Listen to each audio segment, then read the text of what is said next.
How do you know it's time for a change to supersize and grow your business? Sharon Horne-Ellstrom here, and our idiom, our expression today is time for a change.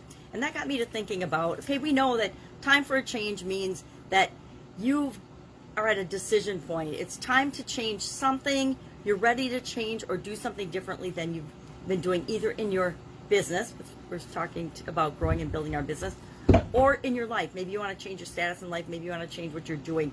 But you somehow come to the conclusion that it's time to make a change.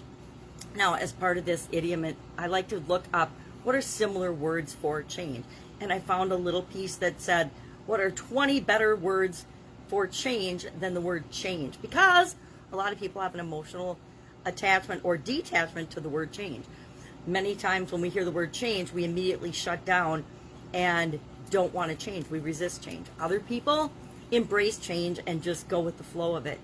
But I thought it was interesting, the different words for change, and I'd be curious if any of these resonate with you, or if you like them better than to say change. There's a couple of them I actually like better, and I think I'm going to start adopting in my discussion about change. I work with change a lot.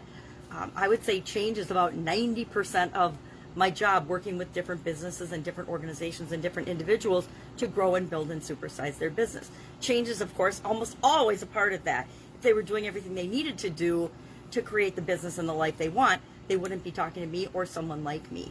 So what are some of these words? And then I would love you to share in the comments below how you know, what triggers, what for you indicates that it's time for a change. And I'll share a couple of the ways that I know it's time for a change for me. First, I'm going to cough. So, what are some of these different terms? And I'm just going to go through the list that I found. And I'd love to know, do you like some of these better? And I'll probably share the ones I like better, because I like to share what resonates with me. So, change. How about development, advance, adjustment, diversity? Diversity for me, with respect to using as a substitute for change, is pretty much a stretch, because everybody's already different, right? Another word for change is shift, transition.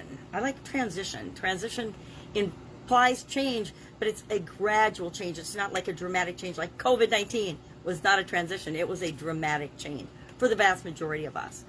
Variation. I like variation. Switch. Switch to means kind of the opposite, like flip switch, but that's a possibility as well. Revolution, not necessarily the change that many of us want, but sometimes we need a revolution, a revolutionary change, right? Especially if we're creating products and services to help people make massive changes in their lives. Reversal, again, depends on the situation, whether that's a good substitute or not. Innovation, that is a great word for change. Everybody wants to have positive changes and innovation, something new.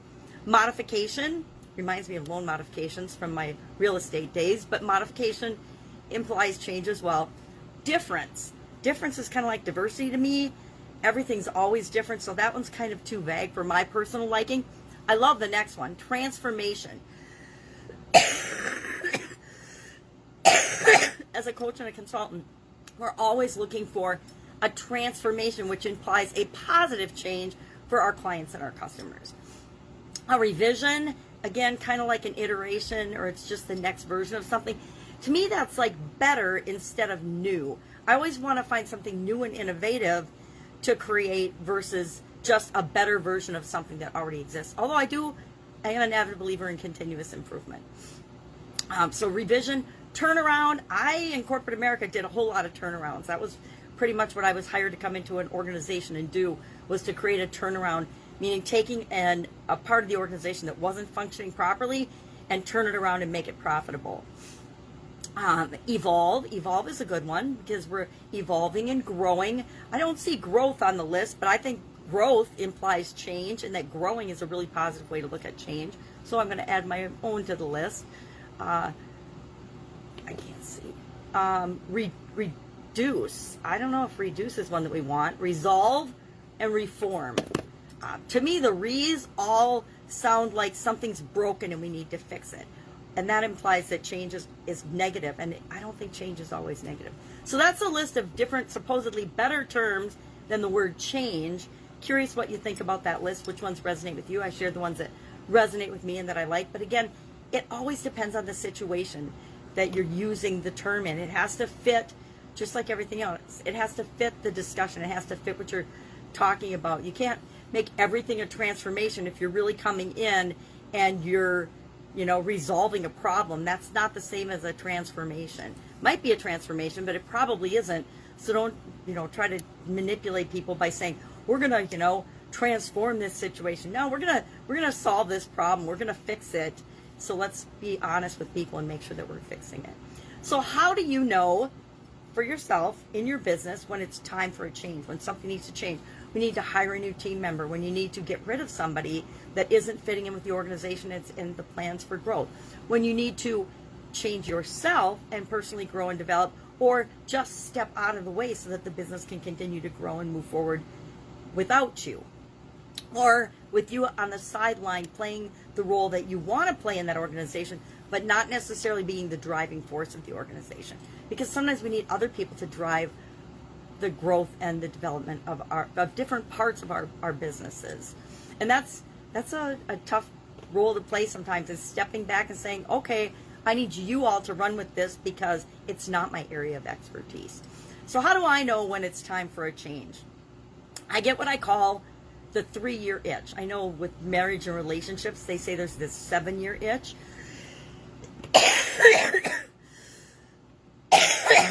Excuse me, still fighting a cold. And I'm not sure if that's true or not. I don't remember feeling an itch every 7 years in my marriage. But obviously, since I'm not married anymore, I knew at some point there was time for a change. So how do you know when it's time for a change? With me, with respect to business and professional development and different businesses and industries I'm in, I start to, at about the 2-year mark, 2.5-year mark, get twitchy and itchy, and I feel like there's something more and that I need to be doing something more.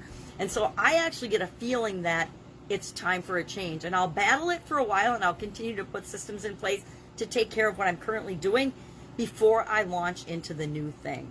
But about every 3 years, I get that feeling. So for me, how do I know when it's time for a change? I feel like something is off or not quite right. And whenever I feel that, then I start looking for solutions, looking for changes in whatever term we want to call them. And I start then making steps toward the change that is in the direction I want my overall business and life to go. So share in the comments below today, how do you know personally when it's time for a change? I used to know it was time for a change, but I didn't change when I was super duper overwhelmed and stressed out. Not a very healthy way to determine it's time for a change. So I like my feeling of twitchy and itchiness and like it's time for a change much better than the stressed out, overwhelmed, sudden cardiac arrest version of determining it's time for a change.